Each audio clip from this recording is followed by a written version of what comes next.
Hi, I'm Caitlin Vandewally. I'm a highly qualified teacher, which just means I've completed my state's preparation program. I've been teaching 3rd and 5th grade since 2015, at first as a substitute teacher, then as an intern, and then on my preliminary credential. I noticed that parents are freaking out a lot about this responsibility of taking on more, educating their, their student, their child. And I think that I know some information that takes some of the pressure off, so I would like to share it. Today we'll talk about hints to why you are your child's best teacher using their report card, the last one you have, maybe not the last one that was issued during the pandemic, but the one prior or the one from last fall. So your child's teacher went through all the standards of what any student in the grade should know and be able to do, and they thought about whether they had ever seen your student do that, had the student been able to do it consistently, and for example, they might be able to do it in a quiz the day it was taught, but not in the unit review, and has assigned like a number value that's just a code that shows how strong their mastery is. So if your student had really more than like 10% ones, a 1 means they didn't demonstrate mastery.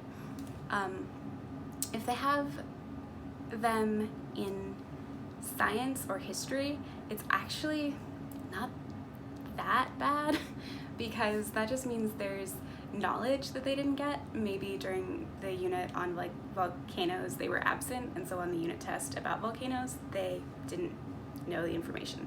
And the same content will come back around in the science curriculum with I guess more critical thinking and more expectation that the student will do the work like as they get older. So I think that those are probably not a huge cause for concern. If they have ones in their math and reading content areas, I didn't mean to say content areas, if they have ones in their math and reading, it does actually mean they had a gap. They didn't demonstrate that they could do this skill. And the super good thing is that now that you're facilitating this, like, you really didn't have the opportunity as a parent to get in there and have like this day-to-day understanding of what your student needed to be successful. So I think that those students are actually amazingly lucky to have you on board and invested and seeing how the student needs to grow. In my old district, we had 30 minutes of prep as elementary teachers per day and about 30 students. So as much as we are really invested in your student succeeding, we did have 1 minute to prepare like anything that might be specialized for them. And I know that with your commitment and greater time, on top of everything else, you can provide as much support, for sure, as your child's classroom teacher used to be doing in person. That was 1. 2 is really hard because it means a lot of different things. It means to me, when I assign that grade, that number, it means the student can do the skill, but with coaching. So for example, we would learn a skill together, we'd put a poster up about the skill, and they can do it with the poster.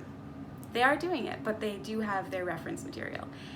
And that is not totally proficient because they can't reproduce it like by themselves in a vacuum, which I think is also not that big of a problem because in life, you always have your resources. You have people, people that you can ask, you have your notes. But it is important for a young person to be able to show what they know in a test setting. Tests do come up throughout life, depending on what field they go into. It could also mean that they inconsistently meet the standard. Like, you haven't seen them do it in class. I haven't seen them do it in class, but they demonstrated it on their standardized test. And it could also be low. I don't use it this way because I think what's relevant is whether they can do it, but it could also be that they didn't put in the effort. And then 3 and 4 are effectively the same for our purposes. They are proficient, they have mastered this skill. Great. If your student has a lot of 3s and 4s, whatever you do this year, they are going to be on track. Like, you're doing your best, you're reading with them, you're working with what your school has provided. Anything that any other student in the classroom can, well, in their home, can, I'm not used to this, can do, your student also can do. And of course there is anxiety about doing this new thing, but if they can meet that standard with all the distractions of like wanting to impress other students and this performance anxiety of being watched by me, as well as just like maybe they're hungry, then I just think they're going to do so well. Like, kids are hungry to learn, they want to please you, they want to do their best, and they're doing a good job and you're doing a good job. Thank you.